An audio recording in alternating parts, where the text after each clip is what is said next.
আপনি অগ্রসর না হওয়াটার জন্য দেশের সমস্যা না, আপনার অগ্রসর না হওয়াটার জন্য সবচেয়ে বড় আপনি সমস্যা, আপনার সবচেয়ে বড় সমস্যা, দেশের সমস্যা পরে। পাটাতন ফাটিয়ে লোকেরা পাঠিয়ে গোটা লঞ্চটাকে ডুবিয়ে দেওয়ার সিদ্ধান্ত কার্যকর করে ফেলেছে, লঞ্চটা ডুবতে শুরু করেছে। সেই লঞ্চে বসে এখন আপনি আপনাকে নিয়ে ভাবার সবাই থাকার কথা না। এখন ওই এসি রুম থেকে বের হতে হবে, এখন ক্যাবিন থেকে নামতে হবে, নেমে যাদের হাতে কুড়াল, যাদের হাতে তাপ, যারা ওই পাটাতনটা ফাটিয়ে পানি উঠাচ্ছে তাদেরকে থামাতে হবে, তাদের প্রয়োজন নয়, আপনার বাঁচার প্রস্তুতি তাদেরকে আপনাকে থামাতে বাধ্য হতে হবে। কিন্তু আল্লাহ বাবার হাত থেকে কোরআনটা নেবেন না, আমার জীবনটা নিয়ে নেন, কিন্তু আমার কোরআনটা নিয়ে নেন। আমি শুধু কোরআনটা নিয়ে বেরোয়েছি। কোরআন আপনার কি ক্ষতি করেছে? বলছে না দিয়ে দেন, আপনাকে দিয়ে দেবো। এরপরে পকেটে হাত দিলে দেখলো নো অ্যারেস্ট, নো হ্যারাসের কাজ। আমি বললাম এটা নিয়ে নেন, দেখেন আপনাদেরকে নো হ্যারাসমেন্টের অর্ডার আছে হাইকোর্ট থেকে। বলছে হাইকোর্টের হাত এই পর্যন্ত লম্বা আর আমাদের হাতে এই পর্যন্ত লম্বা, বাদ দেন সব। আপনার ভাবটা কি? আমি রোকন হইলেই যদি পশ্চিম জেলা বিপ্লব হয়ে যায়, মান্নান ভাই ঠিক আছে, আমি রোকন হইলাম, কথা দিতে হবে 3 মাসের মধ্যে তাহলে বিপ্লব হইতে হবে, মানে আগে ওনার কন্ডিশন ফিল আপ করতে হবে। আমি অনেক জায়গায় এটা আমাদের ভাইদেরকে বলতে শুনেছি, আরে ভাই আমি রোকন হওয়াটাই কি এই জেলার জন্য সমস্যা? আমি রোকন না হওয়াটাই কি মহানগরীর জন্য সবচেয়ে বড় সমস্যা? আমি অগ্রসর না হওয়াটাই কি এখানকার সবচেয়ে বড় সমস্যা? আপনি অগ্রসর না হওয়াটার জন্য দেশের সমস্যা না, আপনার অগ্রসর না হওয়াটার জন্য সবচেয়ে বড় আপনি সমস্যা, আপনার সবচেয়ে বড় সমস্যা, দেশের সমস্যা পরে।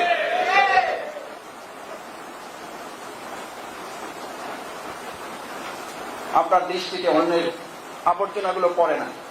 দেখবেন আপনি চোখ দিয়ে গোটা পৃথিবীর সমস্ত অন্যায়গুলো দেখতে পান, সমস্ত আবর্জনাগুলো দেখতে পান, সমস্ত ময়লাগুলো দেখতে পান না, পান না। কিন্তু আপনার চোখের মধ্যে একটা বালি বললে, আপনার চোখের বালি আপনি চোখ দিয়ে দেখতে পান, পান না। এটা মানুষের কি? এটা মানুষের দুর্বলতা, এটা মানুষের দুর্বলতা। আমাদের এরকম চোখটা বালু দিয়ে ভরা, আমরা সেটা দেখতে পাই না। আমি দেখতে পাই সমাজের অন্যান্য অসঙ্গতিগুলো, সেগুলো নিয়ে ব্যস্ত থেকে আমার চোখের বালুতে ভরা, আমার চোখটা অন্ধ হতে বসেছে, সেটা নিয়ে আমার কোনো ভাবনা। আমি সেই জন্য আমাদের ভাইদের বিনয়ের সাথে অনুরোধ করতে চাই, সম্মানিত উপস্থিতি, শহীদ আমিরে জামাত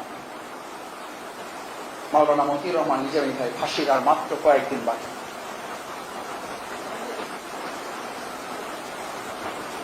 এই বিল্ডিং আর মসজিদ যত দূরে, এত দূরে হবে না আমাদের অবস্থা।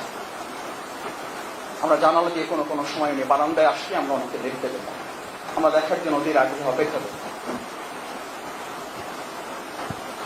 সাক্ষাতের জন্য যখন ওনাকে জেল গেটে নিয়ে যাওয়া, আমরা ক্যান্টিনে অপেক্ষা করতাম, কারারক্ষী আমাদের ভালো জানতেন, কোনো সময় সুযোগ পেলে একটু সুযোগ করে দিতেন, ওনাকে সালাম দেওয়া হতো। ফাঁসির আগ মুহূর্তে সাক্ষাৎ, অনেক পরিকল্পনা করে লক আপ খোলার সাথে সাথে নাস্তার অজুহাত করে ক্যান্টিনে গিয়ে বসেছি, ক্যান্টিনের সামনে দিয়ে ওনাকে নিয়ে যান। বসে আছি 7টা, 8টা, 9টা, 10টা, 10:30টা, 11টা পার হয়ে যাচ্ছে, আসেন না। হঠাৎ করে শুনলাম ওনাকে বের করা হচ্ছে, ওনার পরিবার আসছেন সাক্ষাৎ করবেন। কারারক্ষীদেরকে বলে রেখেছি, ভাই আজকে কিন্তু একটু দেখা করতে দিতে হবে, একটু সালাম দিতে হবে। কারারক্ষী বললো যে ভাই সর্বোচ্চ চেষ্টা করবো, তবে আপনি দাঁড়াতে পারবেন না। ওনাকে আমরা সাধারণত ওনার পায়ের অসুবিধার কারণে ওনাকে কাঁধে ভর দিয়ে অন্য 2 জন 2 দিক থেকে ওনাকে নিয়ে যেতেন। আমি বললাম যে আপনারা একজন থাকবেন, আরেকজন আমার কাঁধে ওনার হাতটা দিবেন, আপনি পিছনে দাঁড়িয়ে যাবেন, আমি ওনার সাথে হাঁটতে হাঁটতে যতক্ষণ পারি আমি একটু কথা বলতে চাই। তো আসলে ঠিক আছে, আসছেন, বের হয়েছে। আমি যে জামাতের চাঁদের মতো উজ্জ্বল চেহারাটার দিকে তাকানোর সাথে সাথে চোখের পানি আর ধরে রাখতে পারিনি, সালাম দিলাম। আমিরে জামাত কারারক্ষী তাকে ছাড়ার আগে, কারারক্ষী তার হাত ছাড়ার আগে, আমিরে জামাত কারারক্ষীর কাছ থেকে হাতটা সরিয়ে আমাকে অনেক দূর কাছে এসে আমাকে টেনে নিয়ে আসলেন। কেমন হচ্ছে তোমার পায়ের অবস্থাটা কেমন?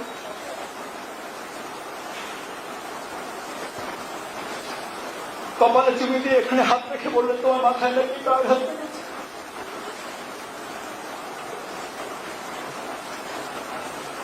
আমি তো অনেক রাত ঘুমাতে পারিনি, তোমাদের উপরে কি অত্যাচার করা হয়েছে। আমি আমিরে জামাতকে বললাম, আমিরে জামাতের সব কথা বলার শোনার জন্য আমি আপনার কাছে আসি নাই। আপনি ইসলামী ছাত্র শিবিরের সাবেক ভাইদের সামনে অনেক বক্তব্য দিয়েছেন, আমি সব বক্তব্য শোনার সুযোগ পেয়েছি। কোনো কোনো সময় দায়িত্বের প্রয়োজনে আমি পুরো আলোচনাটা শুনতে পারি না। আমির জামাত আজকে যদি দেখা আমাদের শেষ দেখা হয়, আর যদি দেখা না হয়, আপনি আমাকে এমন দুটো কথা বলবেন, এমন তিনটা কথা বলবেন, আমি সাবেকদের কাছে গিয়ে তিনটা কথা পৌঁছাতে চাই। আমির জামাত আমাকে একটা লিখিত দিয়েছিলেন। তারপরে আমার দুর্ভাগ্য, আমার বদনসিব, আমার 4 বছরের জেল জীবনের সবচেয়ে বড় ক্ষতিটা হয়েছে।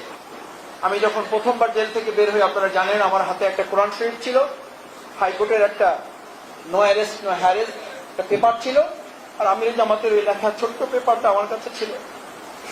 বড় যত্ন করে ওটা লিখেছিল।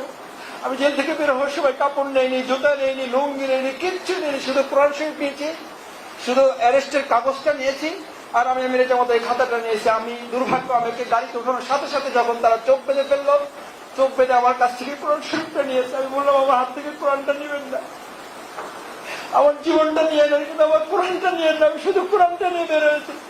কোরআন আপনার কি ক্ষতি করেছে? বলছে না, দিয়ে দেন, আপনাকে দিয়ে দেবো।